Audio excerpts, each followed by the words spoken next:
dive into some numbers, find an answer. I don't have an answer that I'm comfortable with yet, but I'll pose this question to everybody out there because I know we got a lot of numbers nerds that like to listen, and maybe they can figure out better pathways to figuring this out. But what is the new acceptable statistical bar for this LSU defense? Like, what is acceptable when you are a defense that is paired with an offense that plays super high tempo, scores super fast, and the defense is going to give up more points. And you look at some just base level numbers, like you look at the top 25 scoring offenses versus the top 25 scoring defenses. There's not a lot of crossover there. Only 5 of those defensive teams are also in the top 25 offensively, partially in my mind, because of the style of play. So what is it? Is it like 17 points? Is it 24 points? Well, that's what they gave up on Saturday, 24 points. And let's be clear, a lot of people saying that 38 number. It's not 38. It's you gave up 14 due to offensive turnovers, which is another thing. Talk about readjusting perspective.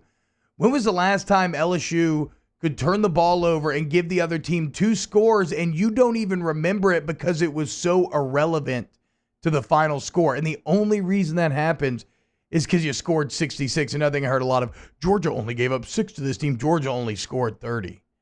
Okay, LSU currently leading the nation in points per game. Jordy mentioned that SEC record. LSU had 57.5 points per game. It's wild how quickly things have shifted. Now when the LSU offense goes on the field, do you not immediately expect him to score? 100%. Like 100%. When Joe Burrow had 2 incomplete passes in a row Saturday, I didn't know what to do with myself. I was like, why the drive, should we be concerned? What's going on? Well, the drive before half was being criticized because you were deep inside your own territory. Really, the textbook, the textbook in football tells you you're playing with a lead, you're on the road, you're deep in your own territory, run the clock out, get to halftime, get out to the second half.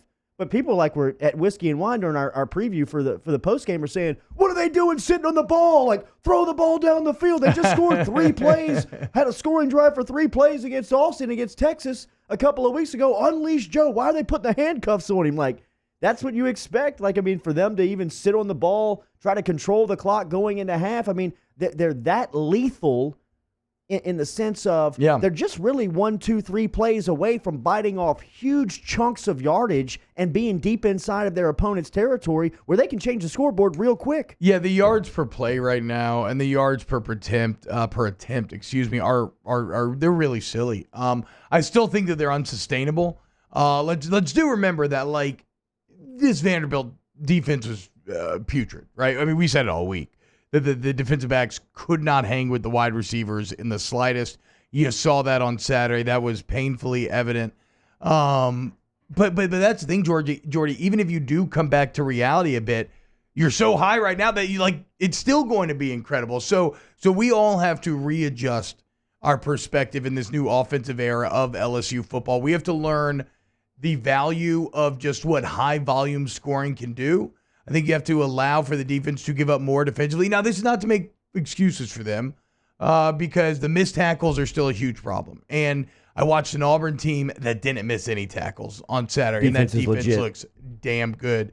I watched the UGA Notre Dame team. I think those are a couple good teams. Nobody missed tackles in that game. A lot of solid tackles. So that's probably my biggest fixable issue with this LSU defense right now. But between the injuries, some other mitigating circumstances, I still think that I no longer think this defense will end up among the best statistically in the nation for a few reasons, but I still think that this defense is not as concerning as maybe others are feeling. Still personnel to get back as well. Tons more to talk to injuries about. Kind of for sure. Muddy the waters. We'll talk more about LSU football. The Saints get a big road win yesterday. We'll unpack that next here on OTB.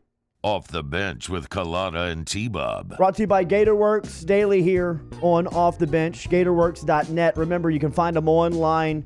They are going through a renovation right now with their office space over there on North Heralds Ferry Road, knocking down 3,000 more square feet of office space. They need it because they're growing at a rapid rate. And remember, they don't just build websites and digital strategy. GatorWorks is growing so fast that they're always on the lookout for hard-working, driven team members. If you want to apply at GatorWorks, you can online at GatorWorks.net. GatorWorks.net. Go to GatorWorks.net today if you want to unlock your online potential.